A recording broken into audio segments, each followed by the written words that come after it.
Hello hello hello, नमस्कार नमस्कार नमस्कार, good evening good evening good evening, नमस्ते नमस्ते नमस्ते। क्या मेरे बहुत ही प्यारे प्यारे जग से न्यारी सपोर्ट हो नजर आ रही है आपकी प्यारी प्यारी जग से न्यारी स्वाति मैम। हाय एवरीवन, कैसे हैं आप लोग? कैसे हैं आप लोग? सबसे पहले आप बता दीजिए ऑडियो वीडियो क्लियर है क्या? कल क्लास नहीं हुई थी क्योंकि बेटा कल थी आप लोगों जैसे बहुत ही प्यारे प्यारे जग से न्यारे सबों का रिजल्ट सेलिब्रेशन, इसीलिए कल बेटा उनको सेलिब्रेट करने के लिए, उनकी सक्सेस को सेलिब्रेट करने के लिए पूरे साल भर बच्चा मेहनत करता है। आप लोग तो बेटा अर्जुना लक्ष्य, फिर जो लोग बहुत सारे लक्ष्य के अर्जुना लक्ष्य से पढ़े हुए सपोले बेटा आज अब मेडिकल कॉलेज में बेटा पहुंच जाएंगे। तो इतने सालों की जो मेहनत होती है उसको सेलिब्रेट एक दिन तो करना बनता है बेटा साथ में, है ना। तो लेक्चर नंबर 2 है, हाँ लेक्चर नंबर 2 लिख लेती हूँ मैं, बिल्कुल बेटा कोई दिक्कत नहीं है, लेक्चर नंबर 2 ठीक है। तो आप आई एम श्योर आप लोगों ने रिजल्ट सेलिब्रेशन देखा होगा। वॉइस टू लाउड बेटा, अभी वो तो मैं बहुत तेज बोल रही थी ना, अभी मैं ऐसी पिच में बोलूंगी, ठीक है ना।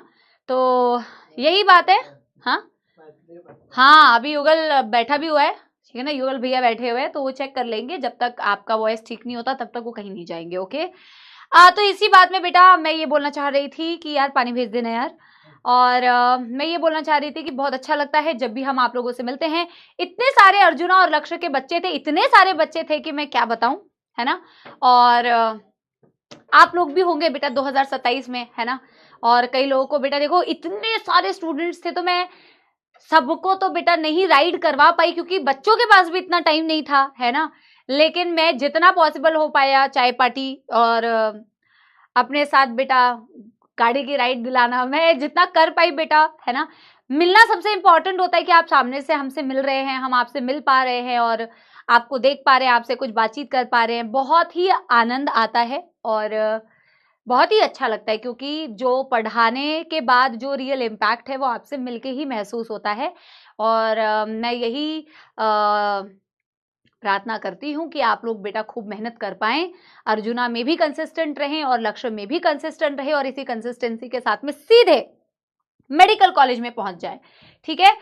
चलिए इसी बात के साथ में क्या हम लोग बेटा शुरू करें? यस एवरीबॉडी, क्या शुरू करें आज की कक्षा को बेटा। आज हम करने वाले हैं ह्यूमन रेस्पिरेटरी सिस्टम पार्ट 1, या फिर इनफैक्ट बेटा पूरा कंप्लीट हो जाएगा, मैं पार्ट 1 हटा दूंगी अगर कंप्लीट हो गया, क्योंकि लास्ट में पिछली क्लास में हमने ह्यूमन रेस्पिरेटरी सिस्टम लिखा हुआ था बट हमने स्टार्ट नहीं किया था, हमने रेस्पिरेटरी स्ट्रक्चर्स पढ़े थे, है ना। कंप्लीट तो नहीं, मतलब respiratory structures respiratory organs introduction हमने लास्ट क्लास में बेटा कवर किया था। अभी हम क्या करेंगे बेटा, ह्यूमन रेस्पिरेटरी सिस्टम को पढ़ेंगे, ठीक है। चलिए बहुत प्रॉमिस मैम, बिल्कुल। और उसी प्रॉमिस को निभाते हुए मैं टेलीग्राम पे ज्यादा आजकल एक्टिव नहीं थी कुछ दिनों से क्योंकि बहुत ज्यादा बिजी शेड्यूल चल रहा था, बट ये मेरा टेलीग्राम चैनल है, आपको ज्वाइन करना है तो कर लीजिए। सबसे पहले बेटा हम रिविजन करेंगे, मैंने आप लोगों के कमेंट्स पढ़े और ह्यूमन फिजियोलॉजी में बेटा ह्यूमन फिजियोलॉजी की तो शुरुआत हो ही चुकी थी मंडे से, बहुत मजा आ भी रहा है। एनिमल किंगडम की कुछ चीजें बेटा मैंने पिछली क्लास में पढ़ाई थी, लेकिन मैंने आपको एक एक चीज बेसिक से पढ़ाई सो दैट अगर आपने एनिमल किंगडम चैप्टर नहीं भी पढ़ा हो ना बेटा तो भी आपको उसकी क्लैरिटी मिल जाए। और आप लोग को उसकी क्लैरिटी मिली भी है, बट फिर भी मैं एक बारी पूरी चीजों को बेटा वापस से रिवाइज करा दूंगी। हमने पढ़ा कि breathing which is commonly known as respiration as per NCERT. NCERT कहती है कि देखो हमारी बॉडी के काफी सारे सिस्टम्स एक पर्टिकुलर काम को करने के लिए एक साथ मिल के काम करते हैं। जैसे आप और मैं, आपके पेरेंट्स, हम लोग मिल के काम कर रहे हैं आप ही के सिलेक्शन की तरफ, हमारा गोल है आपका सिलेक्शन, तो मिलके काम कर रहे हैं। वैसे ही फॉर एग्जाम्पल अगर मैं एक्सरसाइज कर रही हूं तो मेरे मसल्स काम कर रहे हैं, मसल्स को चाहिए एनर्जी, एनर्जी के लिए चाहिए बेटा खाना, खाने से अल्टीमेटली एनर्जी मिल पाए उसके लिए चाहिए ऑक्सीजन, ऑक्सीजन को सेल्स तक पहुंचाने के लिए चाहिए ब्लड। तो आपकी बेटा पंपिंग एक्टिविटी बढ़ जाती है जब आप एक्सरसाइज करते हो, आपकी ब्रीदिंग रेट बढ़ जाती है, so that more and more oxygen you can बेटा गेन। और हमने ये बोला कि मैम जो रेस्पिरेशन होता है एक्चुअल में ब्रीदिंग का तो मतलब होता है सिंपल इनहेलेशन एक्सहेलेशन, जो इनहेल कर रहे हो अंदर एयर लेके जा रहे हो और एक्सहेल कर रहे हो, इस पर्टिकुलर स्टेप को ब्रीदिंग बोलते हैं।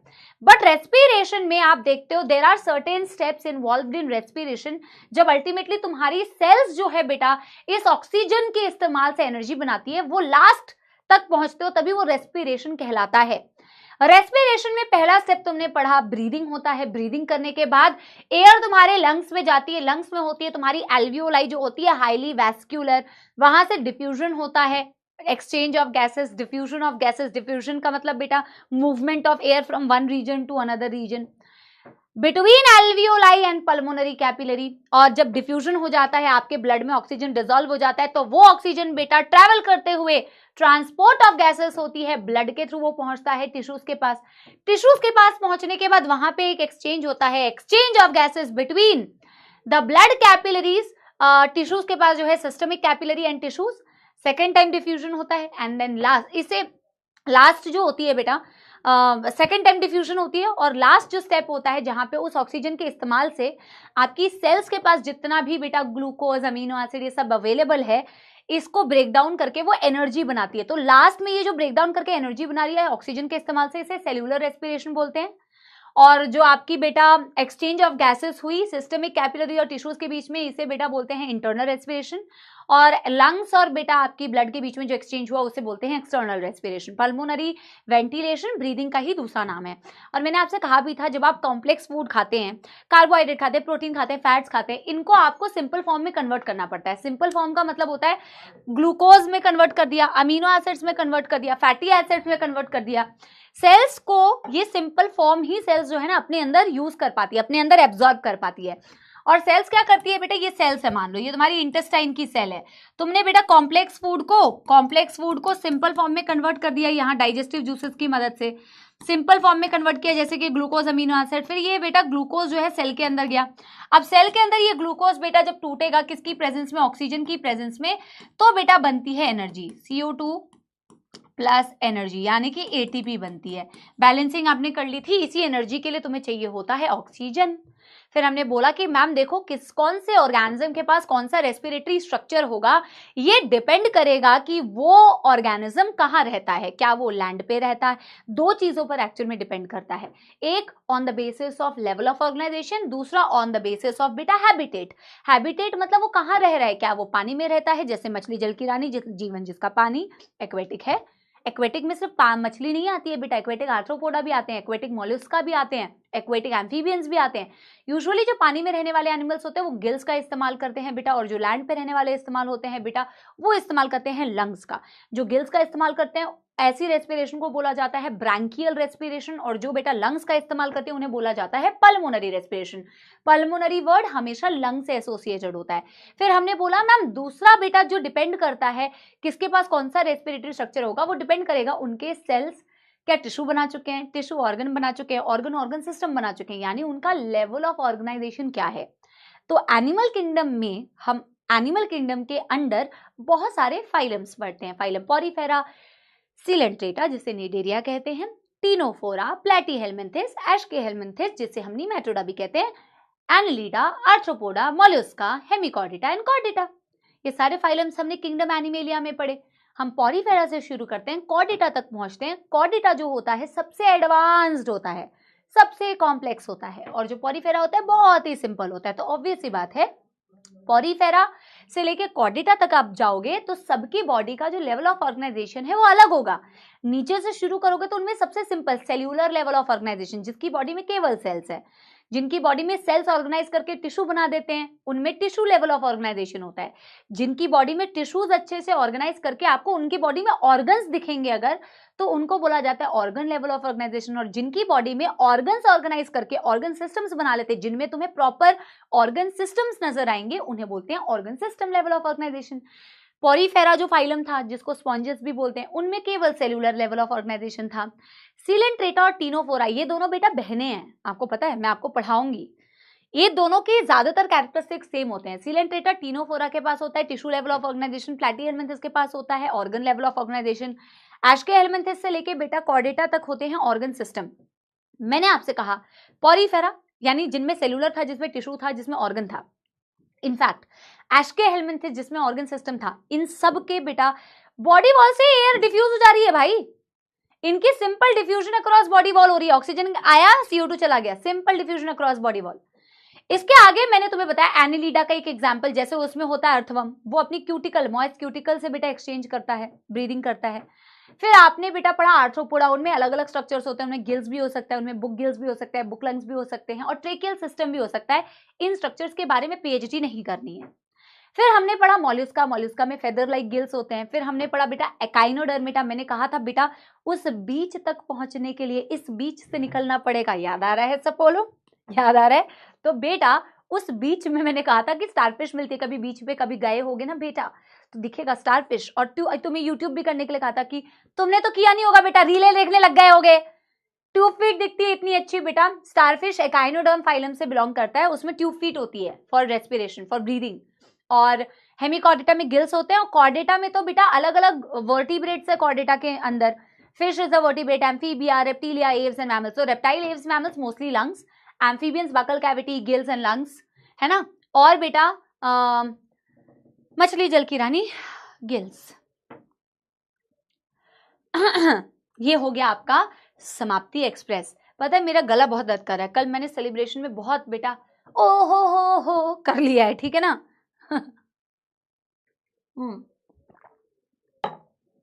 बच्चे कह रहे हैं मैम देखा है हमने, तो देखा है तो बेटा बहुत अच्छी बात है। और आज हम करने वाले हैं बेटा बहुत ही बेहतरीन टॉपिक ह्यूमन रेस्पिरेटरी सिस्टम, और हम करेंगे ह्यूमन रेस्पिरेटरी सिस्टम को डिटेल में स्टडी विद ब्यूटीफुल डायग्राम्स। अपने खुद की बॉडी में के बारे में पढ़ने वाले हो, एमबीबीएस करोगे तो बेटा मैक्सिमम यही सारी चीजें बेटा तुम्हारे आसपास घूमेंगी, ठीक है ना। तो शुरू करते हैं बेटा ह्यूमन रेस्पिरेटरी सिस्टम, ठीक है, शुरू करें? यस, चलो भाई, चलो चलो चलो, हेडिंग डालो ह्यूमन रेस्पिरेटरी सिस्टम। बेटा ना इसका हमें फ्लो चार्ट बनाना है, इसका हमें फ्लो चार्ट बनाना है। तो जहां जहां हमें ह्यूमन रेस्पिरेटरी सिस्टम में डायग्राम्स बनाने की जरूरत पड़ेगी तो राइट साइड में डायग्राम बनाएंगे और लेफ्ट साइड में आपको फ्लो चार्ट करना है।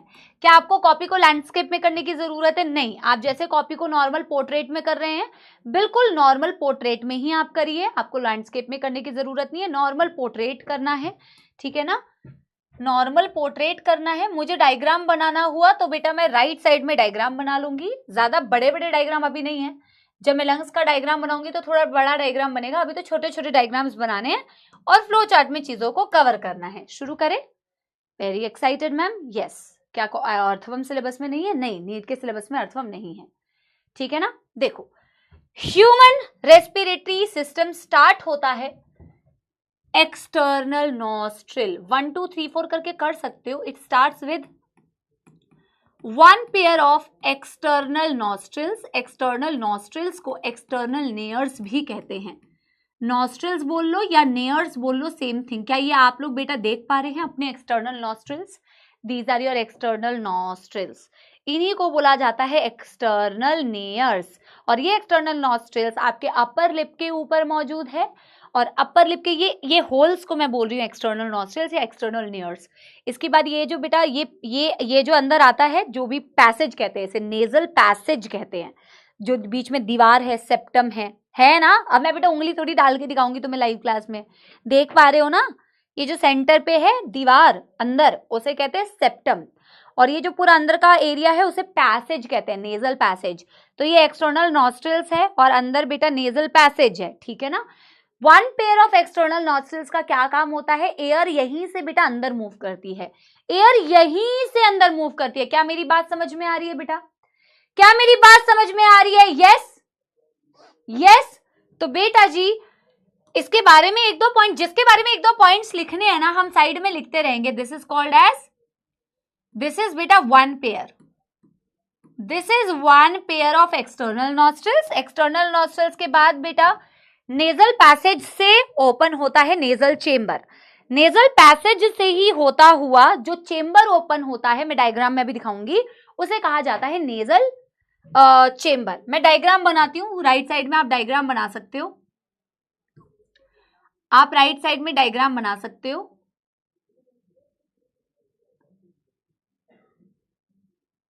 ठीक है, मान लो कि ये मैं कह रही हूं बेटा ये ओपनिंग्स है, इसे हम कह रहे हैं एक्सटर्नल नॉस्ट्रिल्स, इसे मैं कह रही हूं एक्सटर्नल नॉस्ट्रिल्स या एक्सटर्नल नेयर्स। और ये वाला जो पार्ट आ रहा है ना बेटा, इसे मैं कह रही हूं नेजल पैसेज, और नेजल पैसेज से होता हुआ जो पार्ट नेक्स्ट बेटा आता है रेस्पिरेटरी सिस्टम में, उसे कहा जाता है नेजल चेम्बर। तो ये नेजल पैसेज है और मान लो सपोलो ये हो गया तुम्हारा नेक्स्ट जो पार्ट आ गया, उसे कह रही हूं मैं नेजल चेम्बर। तो मान लो ये जो नेक्स्ट पार्ट है मैम, इसे कहते हैं हम nasal chamber. This is nasal chamber. तो via nasal passage it opens into a chamber called as nasal chamber। ठीक है ना? yes yes। तो लिखो एक्सटर्नल नॉस्ट्रिल्स, फ्लो चार्ट बनाना है, फ्लो चार्ट बनाना है और बेटा साथ के साथ बनाओ, ये नहीं कि 5 घंटे बाद याद आता है मैम लिखना है क्या, साथ के साथ बनाओ। एक्सटर्नल नॉस्ट्रिल्स के बाद आ रहा है number 2 nasal cavity. Nasal cavity लिखो, इसे एनसीईआरटी ने नेजल कैविटी लिखा है, ठीक है ना? चेक भी कर लेते, कैविटी ही मेंशन किया है। Nasal it leads to nasal chamber. अच्छा, कैविटी चेम्बर दोनों चीजें लिख सकते हो, तो चेम्बर ही लिख लो, जो हमने लिखा था वही लिखा है एनसीईआरटी ने भी, ठीक है ना? इट ओपन्स, अरे भाई हाँ नेजल चेम्बर ही लिखा है, तो हम भी नेजल चेम्बर सही है, ठीक है ना? It leads to nasal chamber, but nasal chamber में कैसे ओपन हुआ? By nasal passage. ये जो बेटा एक्सटर्नल नॉस्ट्रिल्स थे, फिर ये जिस पैसेज में गया उसे नेजल पैसेज बोला, जो मैंने बोला ना डिवाइडेड है तुम्हारे सेप्टम से, और फिर वो अंदर जिस जगह पे ओपन हुआ, मैं यहाँ पे नहीं दिखा पा रही हूँ, इस डायग्राम में दिखा पा रही हूँ कि इस बेटा पैसेज इस पैसेज के बाद, नेजल पैसेज के बाद वो जिस चीज में ओपन होता है, यानी ये वाला एरिया, इसे कहा आपने नेजल चेम्बर, इसे आपने कहा बेटा nasal chamber. And nasal chamber finally बेटा ओपन्स इनटू, अभी बताती हूं, पहले तो आप यहां पे लिखिए external nostrils opens via nasal passage, यानी नेजल पैसेज से होता हुआ, नेजल पैसेज से होता हुआ ये ओपन करता है इनटू नेजल चेम्बर। एंड बेटा नेजल चेम्बर से होता हुआ, बेटा आपको पता है जिस तरीके से आपके पास दो एक्सटर्नल नेयर्स हैं, दो एक्सटर्नल बेटा मैं बंद कर दूंगी चैट्स अगर आप ऐसी ही बकवास करेंगे बेटा कमेंट्स में। एक्सटर्नल नॉस्ट्रिल्स है, ये नेजल पैसेज हो गया, नेजल पैसेज के बाद बेटा नेजल कैविटी आ गई, नेजल चेम्बर आ गया, और अंदर बेटा दो ओपनिंग और है, जैसे तुम्हारे पास ये दो ओपनिंग है, वैसे ही अंदर इंटरनली भी दो ओपनिंग्स होती हैं नेजल चेम्बर के बाद, उसे कहा जाता है इंटरनल नेयर्स या इंटरनल नॉस्ट्रिल्स। तो external nostrils, nasal chamber and then बेटा इंटरनल नॉस्ट्रिल्स या internal nares. Number 3 internal nostrils, internal nostrils, nostrils को ही बोला जाता है नेयर्स। ये भी 1 पेयर होती है बेटा, जैसे आपकी एक्सटर्नल नॉस्ट्रिल्स 1 पेयर होती है। पहले मुझे बताओ इस पॉइंट ऑफ टाइम तक किसी को भी कोई दुख दर्द समस्या, किसी को भी कोई दुख दर्द समस्या? आपको एक चीज और बता दूं, भाई एसी बंदी कर दे, बहुत ठंडा लग रहा है। आपकी जो बेटा, सुनो मेरी बात, आपकी बेटा ये मुंह खोलोगे तो अंदर बकल कैविटी है, जैसे नेजल चेम्बर है, जैसे बक्कल कैविटी भी होती है बेटा आपके पास। बक्कल कैविटी का अगर ऊपर वाला रूफ देखोगे तो बड़ा हार्ड है, हार्ड पैलेट कहते हैं उसे। उसी हार्ड पैलेट की मदद से बक्कल कैविटी और नेजल चेम्बर जो होते हैं वो सेपरेटेड होते हैं। अगर मैं डायग्राम में दिखाऊं तो इसे कह रही हूं मैं हार्ड पैलेट, इसे मैं कह रही हूं बेटा ये है हार्ड पैलेट। इस हार्ड पैलेट की मदद से बेटा ये है तुम्हारी oral cavity, this is your oral cavity या बकल कैविटी। तो बकल कैविटी और बेटा नेजल चेम्बर को सेपरेट करने वाली जो दीवार होती है उसे कहते हैं हार्ड पैलेट, ठीक है ना? ये देखो डायग्राम में, ये तुम्हारी ऊपर की तरफ बेटा नेजल चेम्बर है, ये तुम्हारी बेटा क्या है, ये है तुम्हारी बकल कैविटी, ये है तुम्हारी बकल कैविटी, और दोनों को सेपरेट करने के लिए ये वाला स्ट्रक्चर होता है। ये सब बचपन में हम पढ़ते हैं, लेकिन हम ना सीरियसली नहीं पढ़ते हैं, इसलिए हमें याद नहीं आता कोई। हार्ड पैलेट कहते हैं, दिस इज हार्ड पैलेट। इस हार्ड पैलेट की मदद से तुम्हारी बकल कैविटी और तुम्हारा नेजल चेम्बर सेपरेटेड होता है। पहले यहां तक बेटा मुझे बताओ, बेटा पहले पढ़ ले, ठीक है ना। 2 मिनट में तेरे को एनिमेशन देखनी है। जिंदगी में थोड़ा सा पढ़ा होता तो तेरे को एनिमेशन भी नहीं देखना होता, पढ़ाना है नहीं, पहले ही बेटा एनिमेशन। समझ में आ गई बात? किसी को कोई दुख दर्द समस्या यहां तक? पहले मुझे यहां तक बता दो, यहां तक किसी को कोई दुख दर्द समस्या? आगे बढ़ जाऊं बेटा, जहां दिखाने की जरूरत होगी ना एनिमेशन वहां दिखाऊंगी, जबरदस्ती का नहीं बेटा, जबरदस्ती का नहीं। सिर्फ एंटरटेनमेंट नहीं करना है बेटा, चीजों को पहले ऐसे ही समझो, ऐसे ही समझा जा सकता है। मैं साइड में ड्राइंग तो बना रही हूं, जहां मुझे लगेगा बेटा जरूरत है वहां तो मैं दिखाऊंगी भी बेटा, ऐसा थोड़ी है। डन कर लिया सारे बच्चों ने? डन कर लिया बेटा सारे बच्चों ने? एक्सटर्नल नॉस्ट्रिल से आया नेजल पैसेज, नेजल पैसेज से आया नेजल चेंबर, जिसे नेजल कैविटी भी बोलते हैं। एनसीईआरटी ने नेजल चेंबर दिया हुआ है। नेजल चेंबर बेटा जैसे ये नोज वाला पोर्शन है, वैसे ही बकल कैविटी होती है, ये वाली बकल कैविटी और नेजल चेंबर को सेपरेट करने के लिए ये वाला स्ट्रक्चर होता है, जिसे हार्ड पैलेट कहते हैं। एनसीईआरटी ने यहां दिया नहीं हुआ है बेटा, ठीक है ना। चैट्स ऑफ कर दें, ठीक है, बिल्कुल चैट्स ऑफ कर देते हैं। चलो अब ma'am, external nostrils, nasal passage, nasal chamber, फिर अंदर की तरफ 2 और ओपनिंग होती है, internal nostrils, that leads to a common part of respiratory and बेटा digestive system called as pharynx. वैसे तो बेटा फेरिंग्स के भी 3 पार्ट्स होते हैं, nasopharynx, oropharynx and laryngopharynx, but NCERT ने ये डिविजन्स नहीं दे रखे। आप चाहो तो लिख सकते हो, अभी तक बचपन से हम ये पढ़ते हुए आ रहे हैं। Pharynx is a common passage, यहां से फूड भी आता है, यहां से मैम एयर भी पास होती है, इसलिए कॉमन पैसेज होता है। बट एक्चुअल में फेरिंग्स के 3 पार्ट्स होते हैं, ओरोफेरिंग्स, लैरिंजियोफेरिंग्स एंड नेजोफेरिंग्स। लेकिन एनसीईआरटी ने केवल ये दे रखा है कि फेरिंग्स होता है, फेरिंग्स कॉमन पैसेज होता है। अब कॉमन पैसेज कैसे होता है अब समझना बेटा। ये तुम्हारी बकल कैविटी है ना, और ये तुम्हारी बेटा नेजल चेंबर है। अब नेजल चेंबर, अब देखो ऐसे समझो बेटा, मान लो अगर मैं ये नेक्स्ट पार्ट बना रही हूँ ना बेटा, ऐसे नेक्स्ट पार्ट बना रही हूँ, अब तुम ये देख पा रहे हो डायग्राम में कि ये मैंने बकल कैविटी से भी कनेक्टेड दिखाया हुआ है। इतना बड़ा नहीं होता, पर मैं तुम्हें जस्ट समझाने के लिए बता रही हूँ कि ये पार्ट तुम्हें दिख रहा है बेटा। एयर की मूवमेंट भी इसी पार्ट में होगी, फूड की मूवमेंट भी। मैं चैट्स ऑन कर रही हूँ, जस्ट तुम मुझे बताना, जो तुम खाना खा रहे हो सपोलो, वो खाना बेटा, वो खाना यहां से मूव करते हुए, खाना यहां से मूव करते हुए क्या इस पार्ट में आ रहा है फूड? बताओ, मान लो ये फूड है कोई, ठीक है, मैं इसे मिटा दूंगी, अभी मैं तुम्हें इसे समझाने के लिए ड्रॉ कर रही हूँ। और क्या एयर की भी मूवमेंट बेटा ऐसे ऐसे ऐसे करते हुए, एयर की भी मूवमेंट इसी कॉमन पार्ट में हो रही है।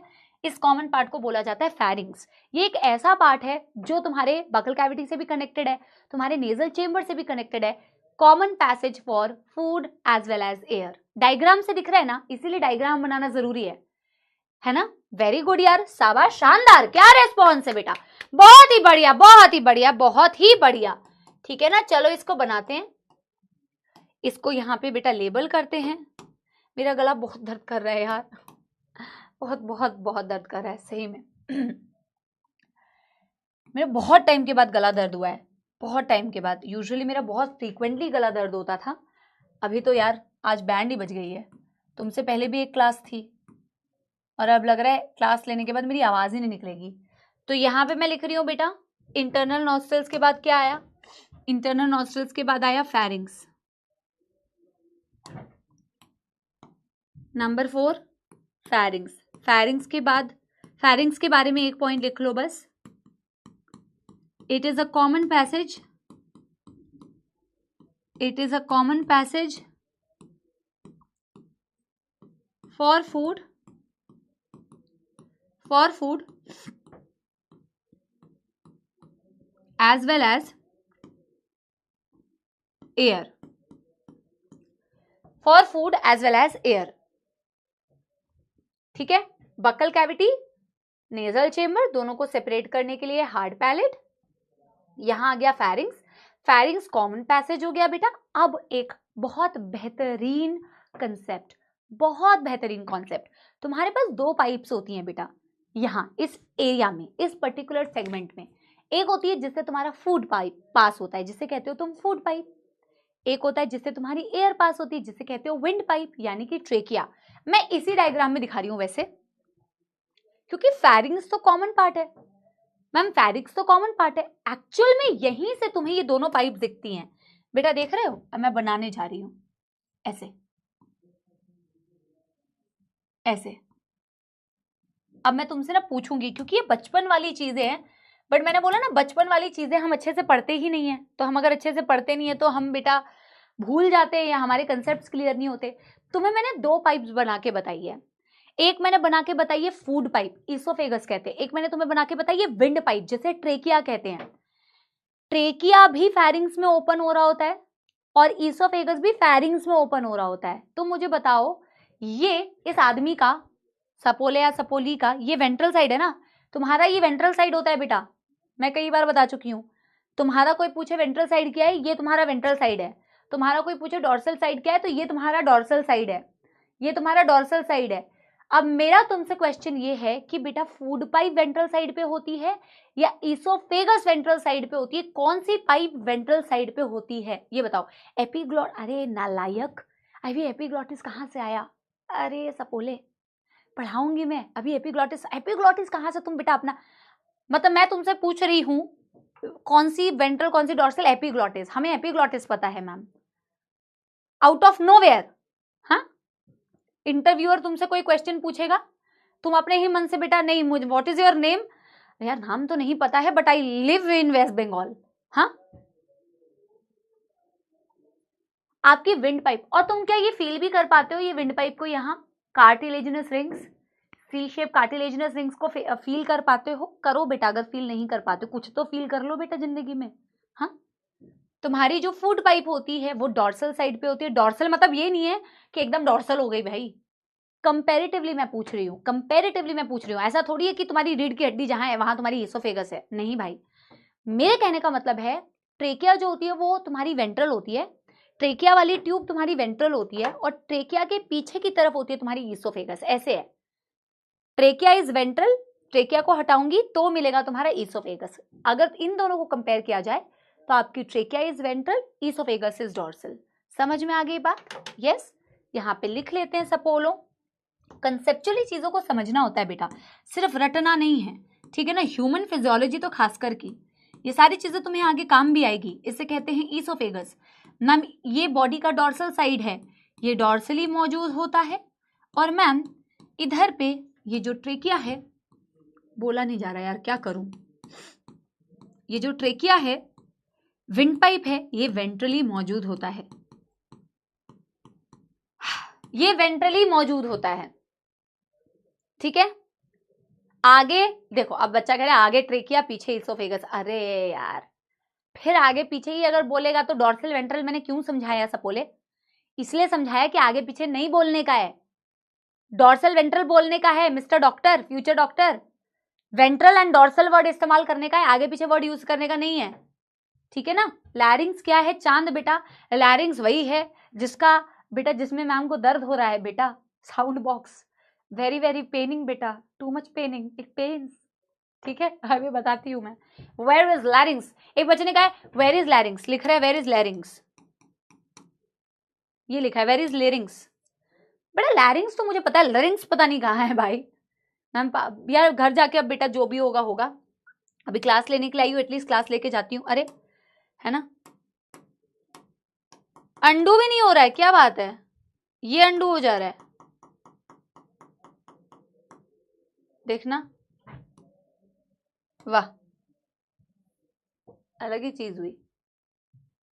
गर्म पानी से और गला खराब होता है, तुम्हें पता है? गर्म पानी पीते पीते अगर पढ़ाओ तो गला और खराब होता है। घर जाके मुझे गर्म पानी से वो गार्गल्स करने पड़ेंगे, तब मेरा थोड़ा सा ठीक होगा आई थिंक, ठीक है। चलो बेटा यहां तक हमने कर लिया ma'am.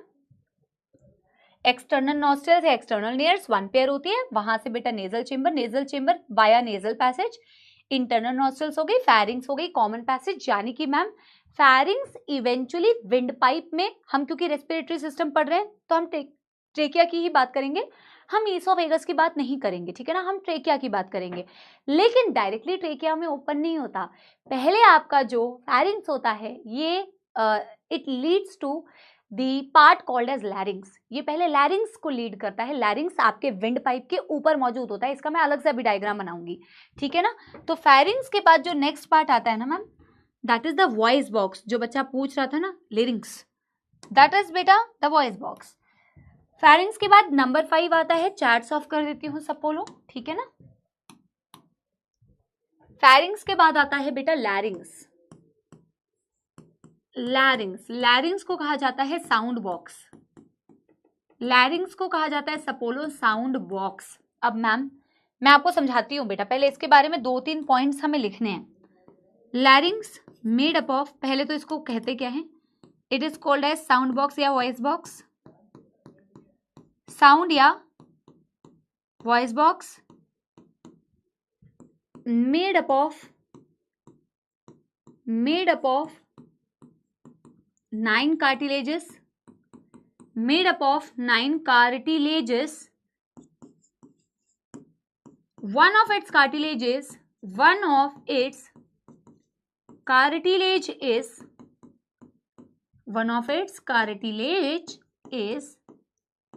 epiglottis. One of its cartilage is epiglottis. Epiglottis covers glottis. Epiglottis covers glottis during swallowing of food. During swallowing of food. देखो अभी बताती हूँ, कहाँ बताऊं, इसी डायग्राम में साइड में पहले बताती हूं। मान लो सपोले ये है तुम्हारा विंड पाइप। मैं विंड पाइप को ना आगे भी कंटिन्यू करके बनाऊंगी, क्योंकि मुझे विंड पाइप के बाद ब्रोंकाई, ब्रोंक्यूल्स ये बनाने हैं। बट मान लो ये है तुम्हारा बेटा क्या, ये है तुम्हारा ट्रेकिया, ये है तुम्हारा विंड पाइप। विंड पाइप के जस्ट ऊपर बेटा यहां मौजूद होता है एंटीरियर रीजन में, इसे कहा जाता है बेटा ट्रेकिया। सॉरी, इसे कहा जाता है बेटा लैरिंग्स। ये है तुम्हारी विंड पाइप और ये विंड पाइप की ओपनिंग होती है। अभी समझाती हूं तुम्हें, ठीक है ना। देखो ये तुम्हारी विंड पाइप है। विंड पाइप में एक ओपनिंग होती है, उस ओपनिंग को बोला जाता है ग्लॉटिस। विंड पाइप की ओपनिंग को क्या बोला जाता है, ग्लॉटिस। अब मैम आपने तो कहा यहां फूड भी आ रहा है, मैम आपने तो कहा यहाँ फूड भी आ रहा है, आपने तो कहा यहाँ एयर भी आ रहा है, तो ऐसा क्यों नहीं होता कि ये जो फूड है मैम ये ट्रेकिया के अंदर चला जाए। हो सकता है ना मैम। ऐसा कैसे होता है कि ये जो फूड है मैम ये हमेशा इसोफेगस के अंदर ही जाता है। स्वालो जब हम करते हैं तो ये स्वैलोइंग के वक्त में कभी विंड पाइप में क्यों नहीं जाता। अब इसका कॉन्सेप्ट आप बचपन से पढ़ते हुए आ रहे हैं, लेकिन आज इसको समझिए जरा ध्यान से। मैम ये जो विंड पाइप है इसकी ओपनिंग को बोला जाता है ग्लॉटिस। जैसे मेरे प्यारे सपोलो ऐसे समझो, ये बहुत बढ़िया है कॉन्सेप्ट। देखो ये है तुम्हारी ट्रेकिया, ये है तुम्हारी विंड पाइप, ठीक है ना। इस ट्रेकिया की जो ओपनिंग है बेटा, इस ओपनिंग को बोला मैंने ग्लॉटिस। क्या बोला, मैं चैट्स भी ऑन कर दे रही हूं। इसे मैंने क्या बोला सपोलो, इसे मैंने बोला ग्लॉटिस। ग्लॉटिस किसकी ओपनिंग है मैम, इस विंड पाइप की ओपनिंग है ग्लॉटिस। अब इसी बेटा विंड पाइप के ऊपर एंटीरियर रीजन पे ढक्कन मैंने लगाया हुआ है। इसे मान लो ये ढक्कन ऐसा नहीं होता है, पर इसी ढक्कन को मान लो बेटा ये क्या है, एक्चुअली ना वो ढक्कन खुलने वाला बॉटल होता ना तो और बेटर समझ में आता तुम्हें। अब ऐसे समझो सपोलो कि ये है तुम्हारा वॉइस बॉक्स जिसे तुम कह रहे हो लैरिंग्स। लैरिंग्स कार्टिलेजेस का बना हुआ होता है और लैरिंग्स तुम्हारे विंड पाइप के एंटीरियर एरिया में मौजूद है, ऊपर वाले एरिया में मौजूद है। ये 9 कार्टिलेजेस से मिलके बना होता है। इसका एक कार्टिलेज होता है जिसे कहा जाता है एपिग्लॉटिस। इसका एक कार्टिलेज है जिसे कहते हैं एपिग्लॉटिस। एपी का मतलब होता है अबव, हाइपो का मतलब होता है बिलो। मैं कई बार बता चुकी हूं तुम्हें। यही जो लैरिंग्स है ना बेटा, अगर मान लो ये जो इसका कैप है ना, अगर मैं इस ढक्कन को ओपन कर देती, वही एपिग्लॉटिस है। इसका ढक्कन खुला नहीं हुआ है, इसका ढक्कन, इसका मुंह बंद है, लेकिन ऐसे समझो कि अगर मैंने इसके ढक्कन को बेटा ऐसे ओपन कर दिया होता ना, फ्लैप ओपन होती, तो ऐसे समझो वही फ्लैप जो है ना वो होती है तुम्हारी एपिग्लॉटिस। ग्लॉटिस के ऊपर एपिग्लॉटिस। क्या मेरी बात समझे? क्या मेरी बात समझे बेटा? एपी मतलब ग्लॉटिस को कवर करने वाला। एक्चुअल में लैरिंग्स जो होता है, जो 9 कार्टिलेज का बना होता है, उसमें से एक कार्टिलेज होती है एपिग्लॉटिस। बाकी कार्टिलेजेस के नाम नहीं दिए हुए हैं, लेकिन एपिग्लॉटिस का नाम दिया होता है क्योंकि लैरिंग्स जो होता है 9 कार्टिलेजेस से बना होता है, लेकिन उसकी जो एक कार्टिलेज होती है जो सबसे खास होती है उसे बोला जाता है एपिग्लॉटिस, क्योंकि ये कार्टिलेज बिल्कुल ऐसे ढक्कन की तरह काम करती है बेटा। देखना, ये वो बेटा कार्टिलेज है जो एक्चुअल में, मतलब मैं तुम्हें ऐसे समझाने के लिए ऐसे बना रही हूं, फिर मैं एनसीईआरटी भी तुम्हें दिखाऊंगी। मान लो ये फ्लैप की तरह है, ये ऐसे ओपन एंड क्लोज होती है, तो एक्चुअल में यही एपिग्लॉटिस बेटा ऐसे ढक्कन की तरह क्लोज हो जाती है ग्लॉटिस के ऊपर, और जब ये ग्लॉटिस के ऊपर क्लोज जाती है तो जब आप स्वलो करते हो तो विंड पाइप के अंदर खाना नहीं जाता है, फूड पाइप के अंदर खाना जाता है। बताओ, मस्त समझ में आया? ठीक है ना? इस बॉटल से कितना मस्त समझ में आया बेटा? ये ग्लॉटिस हो गया, ट्रेकिया, ये ट्रेकिया है पूरी, ये ग्लॉटिस है। अब मैंने कहा ट्रेकिया के ऊपर ये वाली कार्टिलेज की बनी हुई एक वॉइस बॉक्स है जिससे मैं लैरिंग्स कह रही हूँ, इसी तरीके से मौजूद होती है बेटा लैरिंग्स इसके एंटीरियर पार्ट पे। तो ये 9 कार्टिलेज की बनी हुई होती है, पर इसका एक कार्टिलेज जो सबसे इंपॉर्टेंट है वो ये ऊपर वाला कार्टिलेज है। ये इस ढक्कन को मानो कि ऐसे फ्लैप जैसा है, खुल सकता है। तो एक्चुअल में ये जो ऊपर वाला ढक्कन है ये एपिग्लॉटिस है, लैरिंग्स का एक कार्टिलेज है ये। और ये क्या करता है? ओपन और क्लोज होता है। जब फूड स्वालो करते हो तुम लोग तो ये क्लोज कर देता है, एपिग्लॉटिस के ऊपर है, इसीलिए इसे एपिग्लॉटिस कहा जाता है। समझ में आ गई बेटा बात? यस एवरीबॉडी, क्लोज कर दूं चैट्स? अगर समझ में आ गया है तो बेटा एक थम्स अप दे दो, ठीक है ना? वैसे तो समझ में आ गया होगा, और इसको इसी तरीके से बेटा पढ़ना भी होता है, ठीक है ना? दिस इज एपिग्लॉटिस, और एपिग्लॉटिस कार्टिलेज है सपोलो, एक कार्टिलेज है एपिग्लॉटिस इज वन ऑफ, लिखा हुआ है ना, वन ऑफ इट्स कार्टिलेज। हाँ, ये एपिग्लॉटिस है। एपी का मतलब अबव, ग्लॉटिस का मतलब ग्लॉटिस के ऊपर, और ग्लॉटिस क्या होती है सपोलो? ग्लॉटिस आपके, वेरी गुड यार, शाबाश शाबाश शाबाश शाबाश, वेरी गुड। ग्लॉटिस क्या होती है ma'am? Glottis is the opening of trachea. आगे बढ़ जाऊं अगर आप लोगों ने यहां तक नोट कर लिया है, नोट कर लो, 30 सेकेंड्स टाइम ले लो, फिर आगे बढ़ते हैं, ठीक है? Opening of trachea. अब अगला पार्ट यानी कि मैम जो आएगा वो ट्रेकिया आएगा, यानी कि लैरिंग्स या साउंड बॉक्स, जो वॉइस। लैरिंग्स में पता है बेटा क्या होते हैं, कैसे साउंड प्रोडक्शन होता है? लैरिंग्स में आपके वोकल कॉर्ड्स होते हैं, ट्रू वोकल कॉर्ड्स होते हैं, फॉल्स वोकल कॉर्ड्स होते हैं। इतना डिटेल एनसीईआरटी ने नहीं दिया हुआ। Vocal cords are just like your strings, जैसे गिटार की स्ट्रिंग्स होती हैं, तो स्ट्रिंग्स को बजाते हो तो साउंड प्रोडक्शन होती है ना, वैसे वोकल कॉर्ड्स होते हैं जो तुम्हारी साउंड बॉक्स में होती है, और वो वोकल कॉर्ड्स से जब एयर मूव करती है तो साउंड प्रोडक्शन होता है। मैं ये पॉइंट लिख दे रही हूँ, एनसीईआरटी में नहीं दिया हुआ, चाहो तो बेटा ध्यान रख सकते हो। हैज वोकल कॉर्ड्स, इसी में तो बेटा वोकल कॉर्ड्स होते हैं ना, और इन्हीं वोकल कॉर्ड्स की मदद से आप साउंड प्रोडक्शन करते हैं। मेल की वोकल कॉर्ड ज्यादा थिक होती है इसीलिए, और फीमेल की वोकल कॉर्ड थोड़ी सी थिन होती है। लेंथ में भी डिफरेंस होता है, और इसीलिए बेटा फीमेल की जो पिच होती है वो हाई होती है, मेल्स की जो पिच होती है वो डिफरेंट होती है। इतनी कहानी तुम्हें लिखने की जरूरत नहीं है, but it's because of the different type of बेटा and size of vocal cords that a male and female has, ठीक है? बहुत ही बढ़िया सपोलो, ठीक है? लैरिंग्स के बारे में हम पढ़ चुके हैं। अब लैरिंग्स के बाद मैम बड़ा एरो लगाएंगे, क्योंकि लैरिंग्स के बाद आएगा हमारा ट्रेकिया यानी कि विंड पाइप, ठीक है ना? डन डनाडन डन कर लो, डन डनाडन डन कर लो, फिर आगे बढ़ते हैं।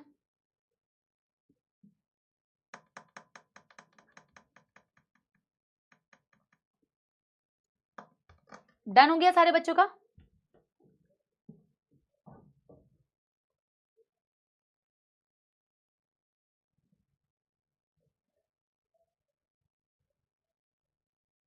External nostrils, nasal chamber, internal nostrils, pharynx, larynx, then number 6 trachea. आपको बेटा ये सीक्वेंशियली सारी चीजें पता होनी चाहिए, आपको सीक्वेंशियली सारी चीजें पता होनी चाहिए, सीक्वेंस वाइज कौन सा रेस्पिरेटरी सिस्टम का पार्ट किसके बाद या किसके पहले आता है, ठीक है? चलिए, ओके जी। लैरिंग्स के बाद क्या आता है मैम? लैरिंग्स के बाद आता है विंड पाइप। तो एरो मैंने लगा दिया है, नंबर ये क्या होगा? ये नंबर होगा बेटा नंबर 6। अब आता है हमारा विंड पाइप। अब आता है हमारा विंड पाइप। विंड पाइप को बोला जाता है मैम ट्रेकिया। विंड पाइप को बोला जाता है मैम ट्रेकिया। क्या इसकी ड्राइंग बनाएंगे? बिल्कुल बनाएंगे सपोलो। अब हम ट्रेकिया की ड्राइंग बनाएंगे। मैम ट्रेकिया की ओपनिंग को क्या बोला आपने? ग्लॉटिस। ग्लॉटिस के ऊपर जो कार्टिलेज होता है, जो फूड को उसके अंदर प्रिवेंट करता है आने से, उसे कहते हैं एपिग्लॉटिस। एपिग्लॉटिस किसका कार्टिलेज है? लैरिंग्स का कार्टिलेज है। लैरिंग्स वॉइस बॉक्स है जो 9 कार्टिलेजेस से मिलकर बना है, उसी का एक कार्टिलेज था एपिग्लॉटिस। अब मैम बनाते हैं ट्रेकिया। एक्चुअली ना मैं रिंग्स को व्हाइट से दिखाती हूँ, पाइप को येलो कलर से दिखाती हूँ। ये हो गई बेटा तुम्हारी, ये हो गई तुम्हारी बेटा ट्रेकिया। ट्रेकिया यानी कि मैम हमारी विंड पाइप। विंड पाइप को कोलैप्स होने से बचाने के लिए, विंड पाइप क्योंकि बहुत ही नाजुक है विंड पाइप, इस ट्रेकिया को, ये ऊपर से ट्रेकिया का बेटा मुंह थोड़ा सा गंदा हो गया, कोई बात नहीं, काट दिया हमने। ये आपकी विंड पाइप है, हम सबने पढ़ा है बेटा। विंड पाइप को कोलैप्स, एयर मूव कर रही है बेटा, एयर मूव कर रही है उसके अंदर से, इसको कोलैप्स होने से बचाने के लिए इसमें बेटा, जैसे पाइप है, पाइप को सपोर्ट चाहिए, वो हमारी बेटा मेटल वाली पाइप थोड़ी है, तो इस पाइप को बेटा बचाने के लिए इसके ऊपर incomplete C shape cartilaginous rings होते हैं, जो तुम ऐसे फील भी कर सकते हो। कार्टिलेजिनस रिंग्स होते हैं, इनकम्प्लीट होते हैं, सी शेप होते हैं, ऐसे होते हैं सी शेप। बट ये इनकम्प्लीट कौन से साइड से होते हैं, ये आता है क्वेश्चन। इसे रटने की जरूरत है ही नहीं। अभी अभी हमने पढ़ा कि मैम हमारा जो विंड पाइप होता है, वो ट्रेकिया जो होता है वो होता है वेंट्रल साइड पे। जो हमारी बेटा फूड पाइप होती है यानी ईसोफेगस होती है, वो होती है हमारी डॉर्सल साइड पे। ट्रेकिया वेंट्रल साइड पे, ईसोफेगस डॉर्सल साइड पे। तो मैम इस ट्रेकिया के ऊपर जो सी शेप कार्टिलेजिनस रिंग होगी, वो इनकम्प्लीट कौन से तरफ से होनी चाहिए लॉजिकली? बेटा डॉर्सल साइड पे क्या है? फूड पाइप है।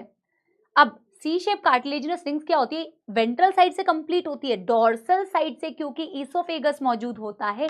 ये इसके पीछे का लॉजिक है कि इनकम्प्लीट क्यों है, बिकॉज बेटा because dorsally esophagus is present, that is why the rings are incomplete dorsally. Ventral side से complete है, dorsal side से incomplete है, incomplete C shape cartilaginous rings, ठीक है ना। और इसको बेटा बनाना है, ये देखो सपोलो,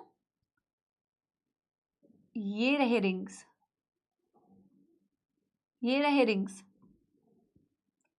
इसलिए मैं व्हाइट कलर से रिंग्स को बनाना चाह रही थी, तुम्हें भी बनाना है।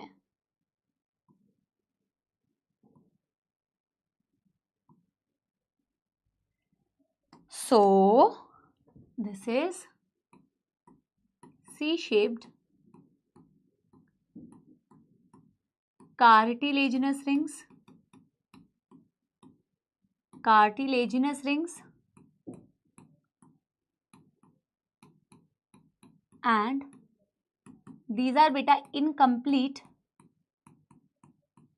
these are incomplete dorsally। पूछा जाएगा, एनसीईआरटी में भी दिया हुआ है, कहाँ से ये इनकम्प्लीट होते हैं? डॉर्सल साइड से इनकम्प्लीट होते हैं। डॉर्सली इनकम्प्लीट क्यों होते हैं? Due to presence of oesophagus. Oesophagus की प्रेजेंस की वजह से ये इनकम्प्लीट होते हैं डॉर्सली। और मैम ये क्या लेबल किया है हमने? ये हो गया हमारा trachea. This is our trachea, this is our wind pipe. Wind pipe के बारे में बेटा ऑलरेडी हमने लिखा है, incomplete C shape cartilaginous rings होती है, एयर इससे मूव करता है, ठीक है ना। अब ट्रेकिया के बाद बेटा नेक्स्ट पार्ट क्या आता है? ट्रेकिया डिवाइड करती है। ट्रेकिया विंड पाइप होती है, वेंट्रल साइड पे मौजूद होती है compare to oesophagus. Trachea divide करती है फर्दर छोटी ब्रांचेस, इसको बोला जाता है ब्रोंकाई, प्राइमरी ब्रोंकाई। अब ये तुम मुझे बताओ, क्योंकि ये वाली चीज भी मैं तुम्हें पहले एक बारी बता चुकी हूं। ट्रेकिया डिवाइड्स, सबसे पहले ब्रोंकाई और ब्रोंक्यूल्स अलग होते हैं, मैंने तुम्हें समझाने की भी कोशिश की थी। मान लो बेटा पेड़ की जो मेन टहनी है ना, उस मेन टहनी को हम बोलते हैं ट्रेकिया। पेड़ की जो मेन टहनी है उसे मैं कह रही हूं ट्रेकिया। अब जब वो मेन टहनी ऊपर जाके ब्रांचेस में डिवाइड करेगी तो वो उतनी मोटी नहीं रहेगी ना बेटा, पतली पतली पतली पतली, जितनी बार वो डिवाइड करेगी एंड में जाके वो और पतली होती जाएगी। जो सबसे पहला बेटा डिवीजन तुम्हें दिखता है इसे कहा जाता है प्राइमरी ब्रोंकाई। ये ब्रोंकाई है लेकिन इसे प्राइमरी ब्रोंकाई कहते हैं। प्राइमरी ब्रोंकाई फर्दर डिवाइड करती है बेटा, ये बनाती है सेकेंडरी ब्रोंकाई। ये सेकेंडरी ब्रोंकाई हो गई। सेकेंडरी ब्रोंकाई और फर्दर डिवाइड करेगी सपोलो, ये बनाएगी tertiary bronchi. Primary bronchi, secondary bronchi, tertiary bronchi. अब आते हैं और ज्यादा पतले डिविजन्स जिन्हें कहा जाता है ब्रोंकियोल्स। फिलहाल मैंने बनाया सिर्फ primary bronchi, secondary bronchi, tertiary bronchi. क्या इनके ऊपर भी incomplete C shape cartilaginous rings होती है? Absolutely yes. इस तरफ मैंने नहीं बनाया, सिर्फ इस तरफ बनाया। क्या इनके ऊपर भी बेटा सी शेप कार्टिलेजिनस रिंग्स होती है? एब्सोल्युटली। बनाओ, बिल्कुल बनाओ सपोलो।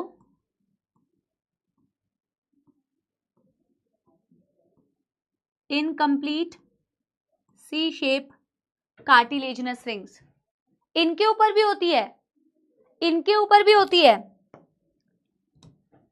ये हो गया मैम प्राइमरी ब्रोंकाई, और ये ब्रोंकाई है। ब्रोंकाई बोल सकते हो या सिंगुलर में ब्रोंकस बोल सकते हो, ब्रोंकियोल्स नहीं है, ठीक है ना। Primary divided into secondary bronchi, secondary divided into tertiary bronchi, and these all are beta supported with the help of incomplete C-shaped cartilaginous rings. Trachea के बाद बेटा किसी को कोई दुख दर्द समस्या डायग्रामेटिकली समझ में आ रही है? सारी चीजें डायग्राम के थ्रू सारी चीजें समझ में आ रही है? ये हो गया बेटा प्राइमरी ब्रोंकाई। प्राइमरी ब्रोंकाई के बाद आ गया बेटा सेकेंडरी ब्रोंकाई। सेकेंडरी ब्रोंकाई के बाद आ गया बेटा टर्शरी ब्रोंकाई, और इन सब में है रिंग्स। हम डायग्राम में भी देख पा रहे हैं। अभी हमने यहीं तक कवर किया है, आगे अभी मैं पढ़ा रही हूं। पहले मुझे बताओ किसी को कोई दुख दर्द समस्या? बताओ। मस्त, easy, all clear, very good यार।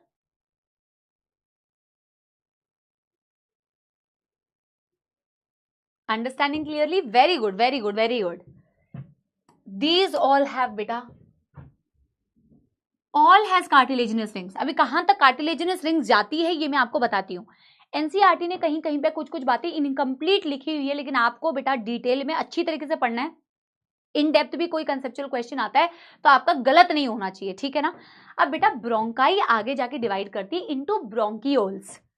ब्रोंकियोल्स में ना 3 ब्रोंकियोल्स आते हैं। जैसे ब्रोंकाई में 3 ब्रोंकाई है ना, प्राइमरी, सेकेंडरी, टर्शरी। ब्रोंकियोल में आते हैं इनिशियल ब्रोंकियोल्स, टर्मिनल ब्रोंकियोल्स, और आते हैं रेस्पिरेटरी ब्रोंकियोल्स। देखो बनाते हैं पहले, ठीक है ना। अब मैं ना कलर चेंज कर रही हूं ताकि ब्रोंकाई और ब्रोंकियोल्स के कलर में तुम्हें डिफरेंस पता चले। अब आएंगे इनिशियल ब्रोंकियोल्स, फिर आते हैं बेटा टर्मिनल ब्रोंकियोल्स, फिर आते हैं बेटा रेस्पिरेटरी ब्रोंकियोल्स। पहले मैं लेबल कर देती हूं। ब्रोंकियोल्स भी 3 होते हैं, 3 टाइप के। सबसे पहले आते हैं तुम्हारे इनिशियल ब्रोंकियोल्स। बनाओ बनाओ आराम से, पहले बनाओ इनिशियल ब्रोंकियोल्स, इनिशियल ब्रोंकियोल्स। फिर आते हैं बेटा सेकंड वाले ब्रोंकियोल्स, इन्हें बोला जाता है टर्मिनल ब्रोंकियोल्स, टर्मिनल ब्रोंकियोल्स। और फिर आता है बेटा तुम्हारे पास जिसे कहा जाता है रेस्पिरेटरी ब्रोंकियोल्स। आपको ब्रोंकियोल समझ में आ गए बेटा कि कौन कौन से ब्रोंकियोल्स हैं, रिंग्स कहां तक मौजूद हैं, रिंग्स कहां तक मौजूद है, ये मैं अभी आपको बताती हूं। ओ माय गॉड यार, एक तो यार ये स्पैमिंग इतनी करते हो भाई। बेटा ब्रोंकियोल समझ में आ गई आपको? ब्रोंकियोल्स में आते हैं initial bronchioles, terminal bronchioles and respiratory bronchioles. Chat solve कर देती हूँ बेटा, बहुत ज्यादा बातें करते हो आप लोग, ठीक है। चलिए पहले लिख लेते हैं। सबसे इंपॉर्टेंट यहाँ पे ये है बेटा कि रिंग्स कहां तक मौजूद है। Ring ring ring ring. अब बेटा रिंग आगे कहां तक मौजूद है, आगे आया इनिशियल ब्रोंकियोल, आगे आया इनिशियल ब्रोंकियोल, नेक्स्ट आया मैम 11th टर्मिनल ब्रोंकियोल, और नेक्स्ट आया ma'am 12 respiratory bronchiole, respiratory bronchiole.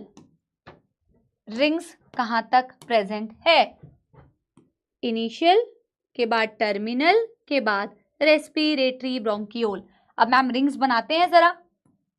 Rings मौजूद है बेटा इनिशियल ब्रोंकियोल्स तक, कहां है, दैट्स इट। रिंग्स कहां तक दिख रही है बेटा तुम्हें, इनिशियल ब्रोंकियोल्स तक।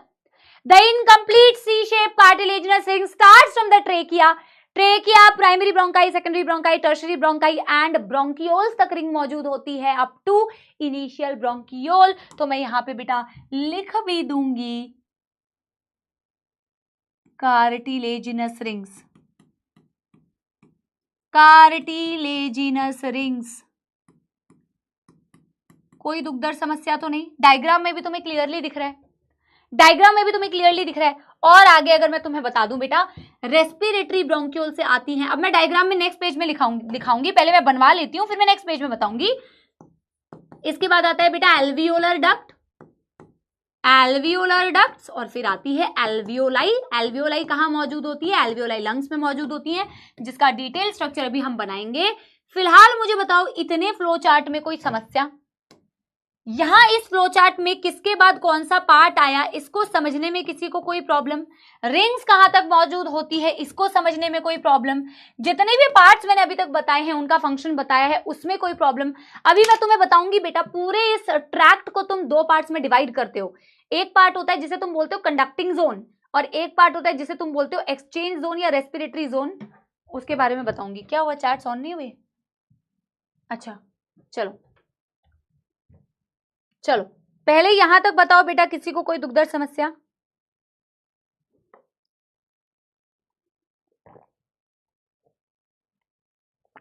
हो सकता है बेटा आज मैं तुम्हारी क्लास थोड़ी पहले छोड़ दूं, because my throat is not allowing. मैं बहुत फोर्स लगा के बोल रही हूं बट मेरे गले में बहुत दर्द है। जब तक बोल पा रही हूं तब तक बोलती हूं, उसके बाद बेटा हो सकता है कि I might leave you a little early, okay, because it's taking a lot of pressure for me to speak, okay. Trachea से शुरू किया, ट्रेकिया ने प्राइमरी ब्रोंकाई में डिवाइड किया, प्राइमरी ब्रोंकाई ने सेकेंडरी, सेकेंडरी ने टर्शरी ब्रोंकाई। जैसे bronchi के 3 पार्ट्स है वैसे ब्रोंकियोल्स के 3 पार्ट्स होते हैं, initial bronchiole, terminal bronchiole, respiratory bronchioles, ठीक है। Incomplete C shape cartilaginous rings आपकी ट्रेकिया में भी मौजूद है, सारी ब्रोंकाई में मौजूद है, प्राइमरी सेकेंडरी टर्शरी। ब्रोंकियोल में केवल वो इनिशियल ब्रोंकियोल्स तक ही मौजूद होती है, ठीक है। समझ में आ गई बात? अब मैम आपने एक्सटर्नल नॉस्ट्रिल्स बता दिए, इंटरनल नियर सब कुछ बता दिया, आपने बोला आप पूरे रेस्पिरेटरी सिस्टम को 2 पार्ट्स में एक्चुअल में डिवाइड करते हो। अभी मैंने तुम्हें ना बेटा ये सारे इनके फंक्शंस नहीं बताए, अभी मैं बताऊंगी, वेट करो। मैंने बोला आपने यहां तक बना लिया ना बेटा, आपने यहां तक बना लिया ना। मैं कह रही हूं आप अपने रेस्पिरेटरी सिस्टम को ना, ये जो पूरा फ्लो चार्ट आपने बनाया है इसको आप एक्चुअल में 2 पार्ट्स में डिवाइड करते हो, और ये एनसीईआरटी में बहुत क्लियरली दिया हुआ है बेटा, इस सिस्टम को आप 2 पार्ट्स में डिवाइड करते हो। एक पार्ट होता है जिसे कहा जाता है number 1 part conducting zone, conducting zone होता है इसका एक पार्ट, कंडक्टिंग जोन। और एक पार्ट होता है बेटा जिसे कहा जाता है एक्सचेंज जोन या रेस्पिरेटरी जोन। नंबर 2 होता है जिसे कहा जाता है एक्सचेंज जोन, एक्सचेंज जोन या रेस्पिरेटरी जोन। या respiratory zone, respiratory zone.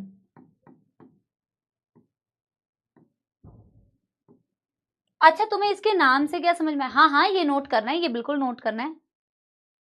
I wasn't able to note, पहले ये नोट कर लो यार, पहले ये नोट कर लो, टेक 1 मिनट टाइम।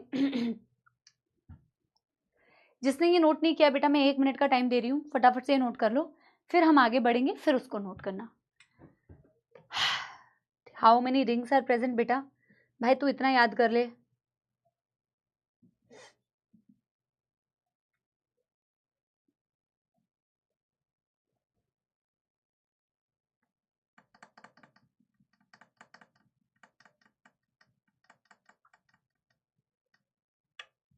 चलो डन।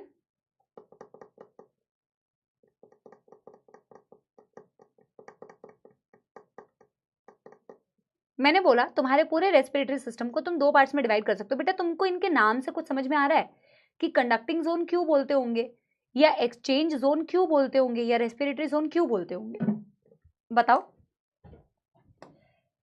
किसी भी जोन को, और जोन का मतलब पता है क्या है? अगर मैं कहूं conducting zone, external nostrils, external nostrils up to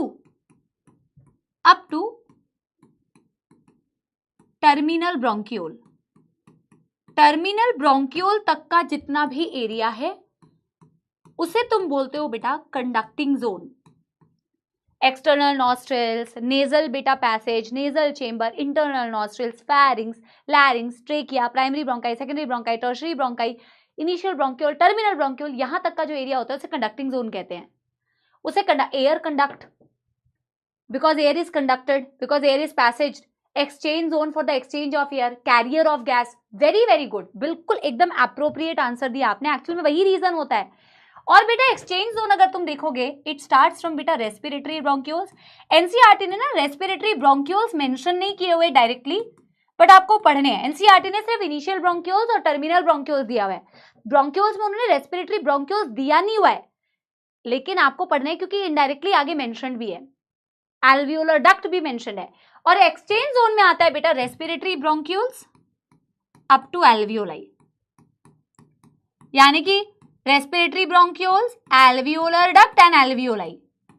alveolar duct and alveoli ये 3 आते हैं बेटा किसके अंदर? ये आते हैं आपके एक्सचेंज जोन के अंदर। मैम इन्हें एक्सचेंज जोन या रेस्पिरेटरी जोन इसीलिए बोला जाता है क्योंकि एयर की जो एक्सचेंज होती है वो इसी के क्रॉस होती है। Primary site for exchange of gases, main जहां से एक्सचेंज ऑफ गैसेस होता है वो होती है एल्वियोलाई। सिंपल स्क्वामस एपिथेलियम से लाइंड होती है, बलून लाइक स्ट्रक्चर होती है, मिलियंस में प्रेजेंट होती है आपके लंग्स के अंदर। जैसे किडनीज में मिलियन में नेफ्रॉन होते हैं, वैसे एल्वियोलाई भी मिलियन में होती है।